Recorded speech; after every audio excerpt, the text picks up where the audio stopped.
నుంచి కూడా ఈరోజు భారతదేశానికి పట్టిన మహమ్మారి డ్రగ్స్, దాని మీద నుంచి దాన్ని ఎలా చేసుకురావాలి అనే దాని మీద నుంచి మన దేశం ఏంటి, ఇది వేదభూమి, ధర్మభూమి, స్వర్ణభూమి, ఇది ఎంత అద్భుతమైన నేల, అలాగే ఇక్కడ పుట్టిన వాళ్ళు ఎంత పరాక్రమవంతులు అని చెప్తూ, మనం ఎంత గొప్ప వాళ్ళని చెప్తూ, మన ధర్మం ప్రపంచానికి ఈరోజు బాట చూపించగలిగే మన ధర్మం ఎంత గొప్పది, మన వెన్నుముక లాంటి మన దైవం ఏంటి, వీటన్నిటి మీద కలిపి కమర్షియల్ గా చెప్పిన సినిమా గురువు గారు. మీరు ఒకసారి చూస్తే అందరూ మన వాళ్ళంతా కూడా వచ్చి చూస్తే ఒక్కసారి దాని మీద అభిప్రాయం ఏంటనేది కూడా మీరు చెప్పడానికి బాగుంటుందన్న ఉద్దేశంతో నేను గురువు గారిని ఇన్వైట్ చేయడం జరిగింది.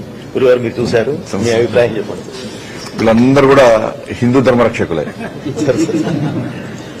అందుకే హిందూ ధర్మ రక్షకులను తీసుకొచ్చి వాళ్ళ ఈ మూవీ చూపెట్టాం. మేమందరూ కూడా దేశ రక్షకులు కూడా ధర్మం దేశం, అందుకే ధర్మాన్ని నమ్ముకుని దేశం కూడా కంపల్సరీ ధర్మ రక్షకుడు దేశం రక్షింపబడుతుంది. చాలా ఈరోజు అఖండ 2 సినిమా చూడడం చాలా సంతోషంగా ఉంది. సంచలనాలకు మారు పేరు ఇలా బోయపాటి శ్రీని గారు. అంటే ఏదైనా కూడా సమాజానికి ఉపయోగపడాలని చెప్పి ఒక ఆలోచనతోని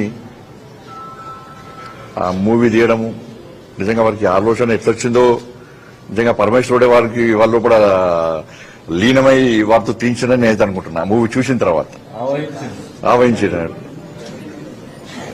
కావున సినిమాలు ఎవరైనా కమర్షియల్ తీస్తూ ఉంటారు, అది వాళ్ళ వృత్తి, వాళ్ళ ఆలోచన, అది చాలా మంది తీయాల్సిందే కూడా.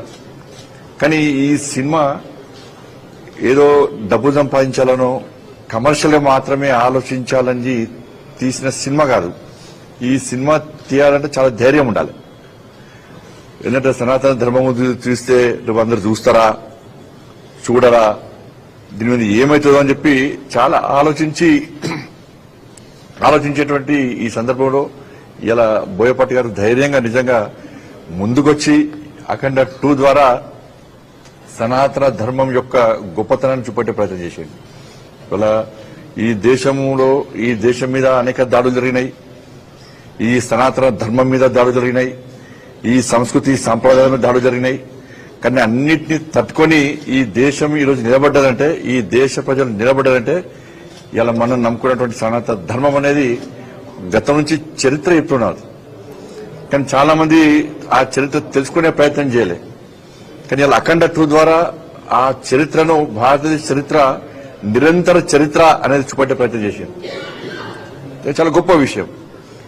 అందుకే బార్డర్లో దేశాన్ని సైనికులు రక్షిస్తే ఈ దేశ ప్రజలు మన సనాతన ధర్మాన్ని రక్షించుకోవాలి. దీన్ని ఇంకొక వాస్తవ విషయం చూపెట్టారు. అన్యాయం జరుగుతుంటే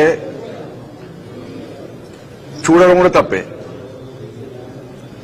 అన్యాయం జరుగుతుంటే దాన్ని ఎదిరించిన వాడే నిజమైనటువంటి దేశభక్తుడు, ధర్మరక్షకుడు అనే విషయాన్ని కూడా చూపడం జరిగింది. వాళ్ళ డ్రగ్స్ విషయంలో కూడా సినిమా స్టార్టింగ్ లోనే ఈరోజు దేశాన్ని పట్టి పెడుతున్నటువంటి ఒక సమస్య డ్రగ్స్, దాని గురించి మూవీ స్టార్ట్ చేసి ఇవాళ సనాతన ధర్మం వైపు తీసుకురావడం నిజంగా చాలా గొప్ప విషయం.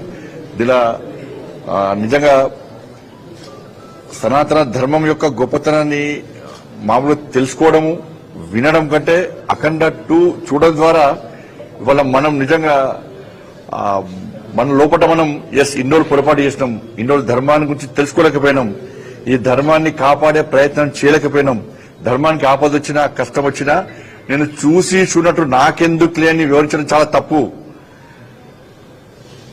ఇన్ని రోజులు నా జీవితాన్ని, నా సమయాన్ని వృధా చేసుకున్నా, కనీసం ఇప్పటి నుంచైనా ఈ మిగిలిన జీవితాన్ని కూడా ఈ ధర్మానికి అర్పించాలి, ధర్మం కోసం పనిచేయాలి, ఈ దేశం కోసం పనిచేయాలని చెప్పి తప్పకుండా ఆలోచన తెప్పించేటువంటి మూవీ అఖండ 2. చాలా గొప్ప మూవీ. అందుకే ఇలా వ్యాక్సిన్ చూసిన ఇవాళ భారతదేశం ఎప్పటికైనా ప్రపంచ దేశాల్లో ఒక శక్తివంతమైన దేశం. సనాతన ధర్మాన్ని రక్షించేవాడు ఈ దేశంలో ఉంటే